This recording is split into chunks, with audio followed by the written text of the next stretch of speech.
عوام الناس کے کام میں نے شروع میں 2 رکھے ہیں اس لیے کہ زیادہ تر لوگوں کو اس سے کنسرن ہے.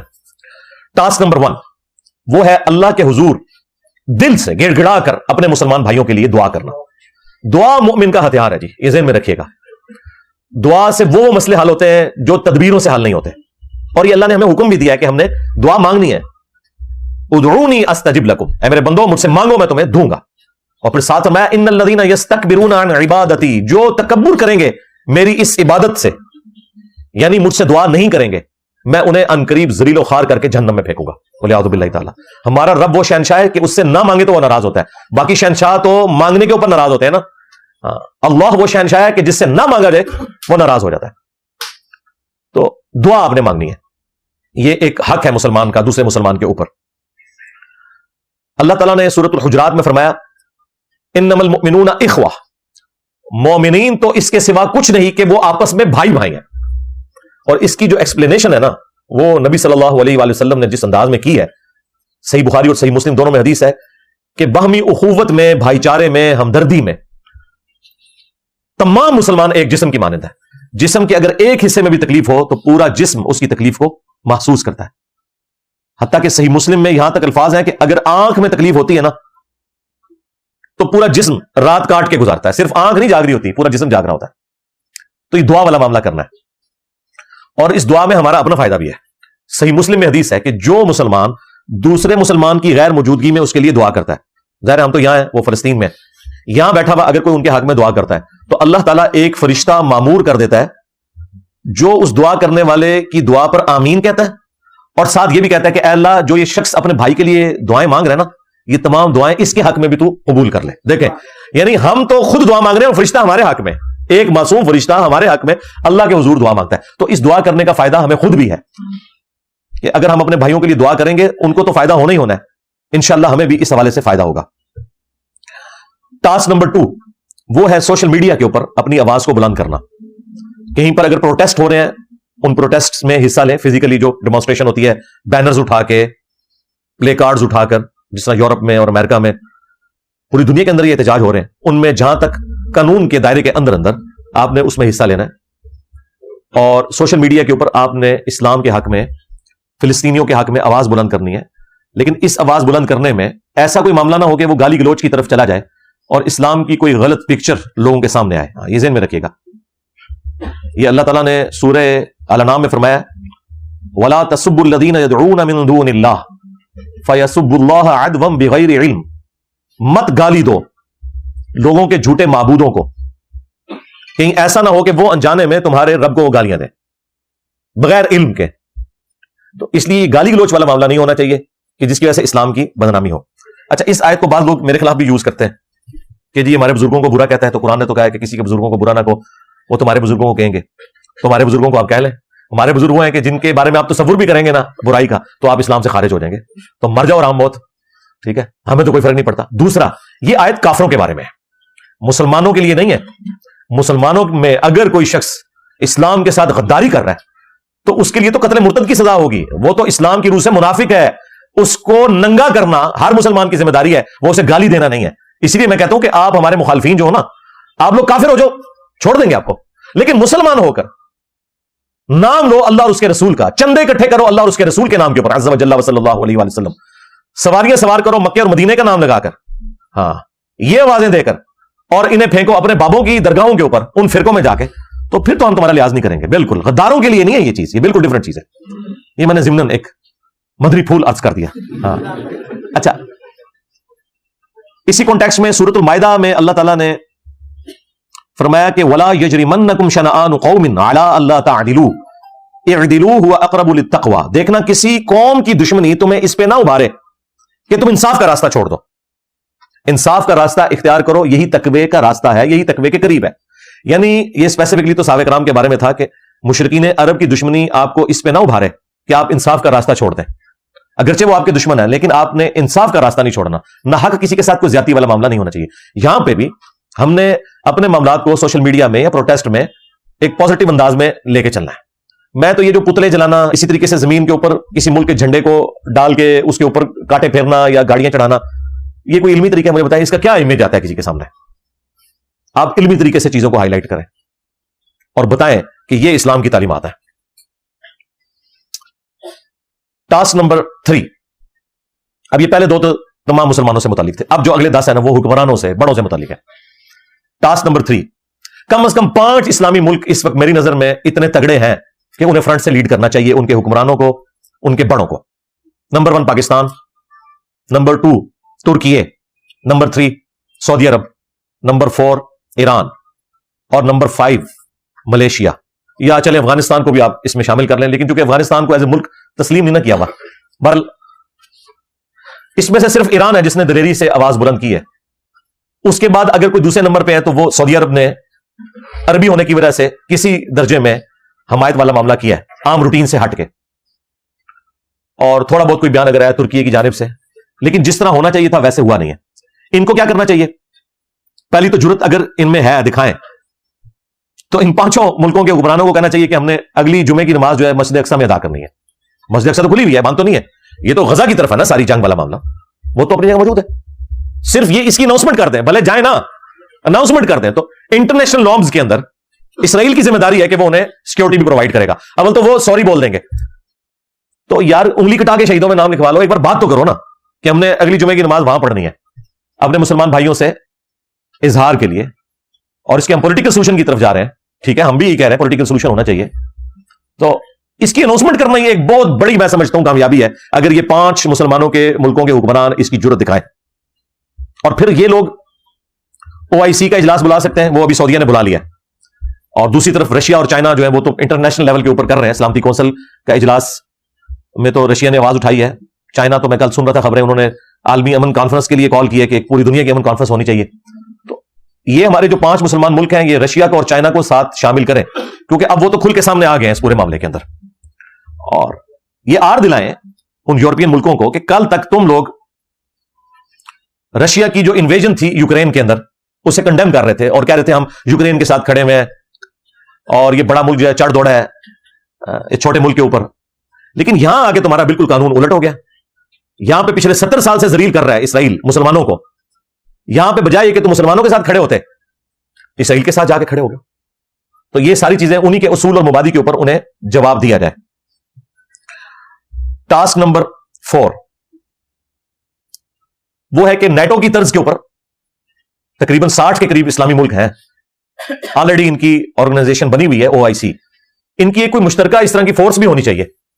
یہ وہ 40 ملکوں والی فورس نہیں رہی شریف والی فراڈ دے رہا نچنا پہ آیا تلوار چوک کے, ان کے تھے یعنی عرب ملکوں کا تھا نا وہ اتحاد 40 ملکوں کا.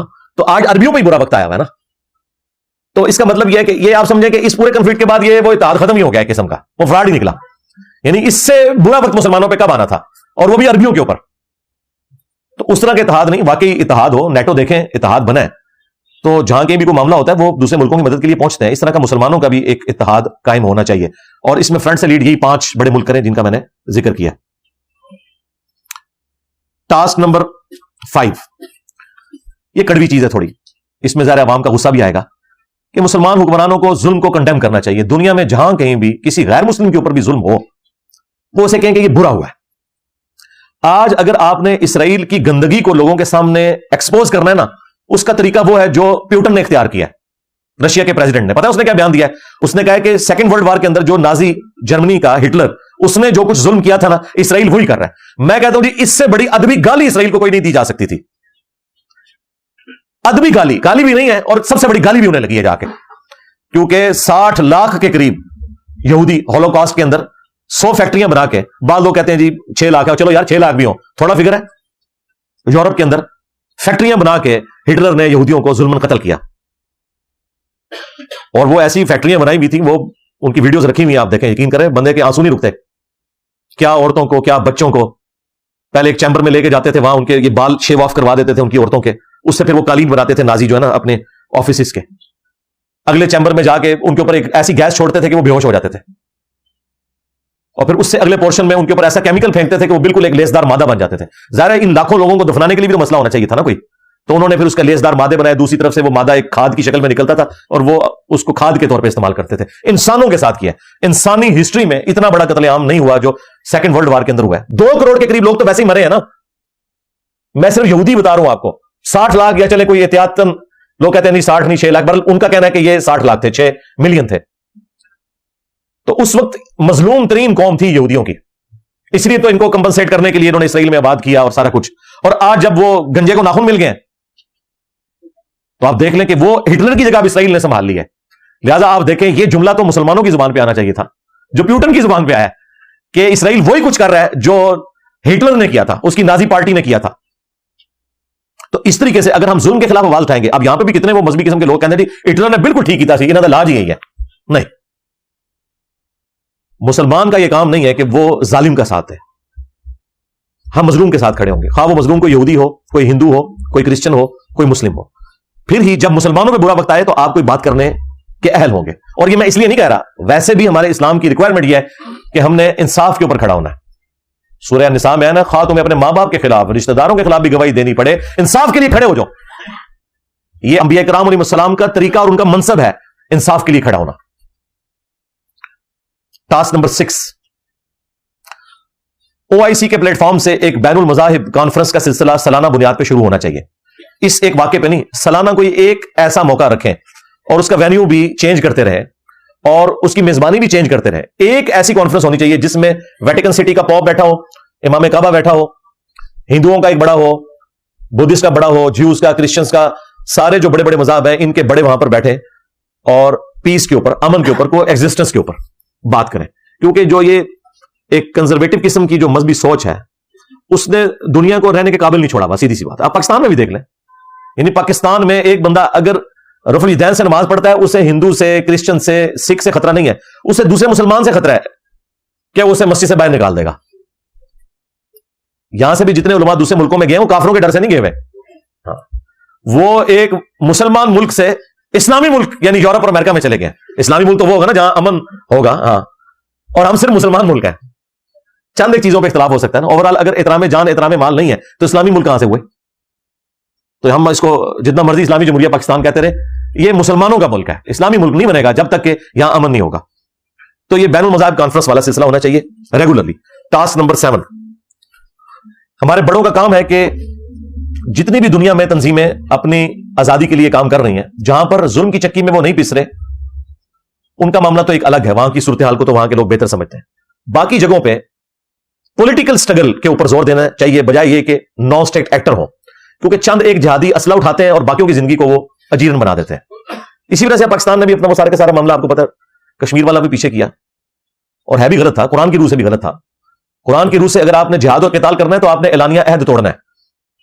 میں تو کہتا ہوں کریں، اگر تڑ ہے تو جنگ کریں، لیکن یہ نہیں ہو سکتا کہ اوپر سے ہم UNO کی قراردادوں میں بندے ہوئے اور اندر سے پاکستان اپنی فوج گھسا دے یا جہادی گھسا دے کشمیر میں، اور انڈیا اپنے جہادی سو کارڈ، وہ بھی تو جہادی کہتے ہیں نا اپنے ہولی وار، وہ بلوچستان میں گھسا دے. یہ اسلام میں اس چیز کی اجازت نہیں ہے. سورۃ الانفال میں واضح ہے کہ جس قوم سے تمہارا معاہدہ ہے ان کے خلاف جنگ نہیں کرو گے جب تک کہ اعلانیہ معاہدہ توڑو گے نہیں.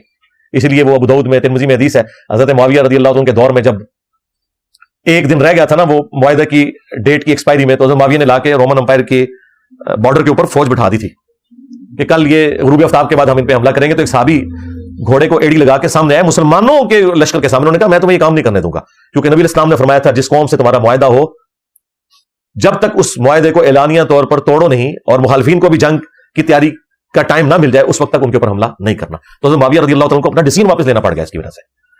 اسی لیے مولانا مودودی رحمہ اللہ نے 1948 میں مخالفت کی تھی کہ ہمیں کشمیر میں اپنی فوج نہیں گھسانی چاہیے. اور لوگ بدنام کرتے ہیں جی مودودی صاحب جہاد کے خلاف تھے. پوری دنیا میں جتنے جہاد ہو رہے ہیں مودودی صاحب کے نام کے اوپر ہو رہے ہیں. تو حماس والوں سے پوچھیں آپ کا روحانی پیشوا کون ہے، وہ کہتے ہیں مودودی. تو لیکن وہ یہ کہتے تھے کہ اس طریقے پہ ہوگا جو اسلام نے بتایا، اس طریقے سے نہیں کہ اوپر اوپر امن ہے اور اندر سے آپ ایک دوسرے کی جڑیں کاٹے. اس طرح کی گریلا وار والا معاملہ نہ ہو. تو پولیٹیکل سٹرگل کو جو ہے نا وہ فروغ دیا جائے. ٹاسک نمبر 8، وہ مواخات والا جو ہم بچپن سے پڑھ رہے ہیں کہ جب ہجرت مدینہ ہوئی، صحابہ کرام اپنا سارا ساز و سامان چھوڑ کر مدینہ شریف آ گئے تو ان کے پاس تو کچھ بھی نہیں تھا. تو نبی صلی اللہ علیہ وآلہ وسلم نے ایک مہاجر اور ایک انصار کو بھائی بھائی بنایا. حتیٰ کہ یہاں تک معاملات ہوئے کہ اگر کسی انصاری کی 2 بیویاں تھیں نا تو اس نے کہا یہ 2 بیویاں ان میں سے ایک پسند کر لو، میں اسے طلاق دے دیتا ہوں، تو تم مجھ سے شادی کر لو. کیا حوصلہ تھا. تو مواخات والا معاملہ ہونا چاہیے. اس وقت 60 لاکھ کے قریب مسلمان ہیں. اسرائیل، غزہ اور ویسٹ بینک یہ سارے ملا کے جتنے بھی ہیں نا، یہ آلموسٹ 60 لاکھ کے قریب فلسطینی ہیں مسلمان. اگر ان میں سے کوئی ہجرت کرنا چاہتے ہیں تو یار 60 کے قریب اسلامی ملک ہیں. ویسے تو 1-1 لاکھ سارے لے لیں لیکن ظاہر اس پہ وہ ایگری نہیں کریں گے, وہ کہیں گے ہم نے اپنی سرزمین تو نہیں چھوڑنی ان کے لیے, یہی تو اسرائیل چاہتا ہے. لیکن جو لوگ ہجرت کرنا چاہتے ہیں, ایٹ لیسٹ ہجرت کرنا کوئی مطلب بری بات نہیں, حضرت ابراہیم علیہ السلام نے ہجرت کی ہے, نبی صلی اللہ علیہ وسلم نے کی ہے, تو مواخات والا معاملہ تو ہونا چاہیے. لیکن ہمارا حال یہ ہے کہ یہاں پاکستان میں بھی ایسے ہزاروں خاندان ہیں جو بیچارے ہجرت کر کے کسی فارم میں, کوئی کراچی میں آگے ہوئے, کوئی بنگلہ دیش کے لوگ, کوئی روہنگیا کے, انہیں آج تک نیشنلٹیز نہیں ملی ہوئی ہیں.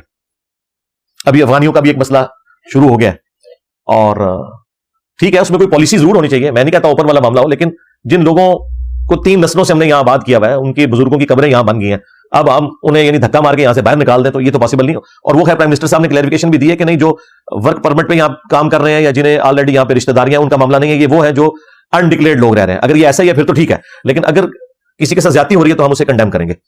تو یہ مواخات والا معاملہ بھی ہونا چاہیے, بارڈرز کھولے جائیں.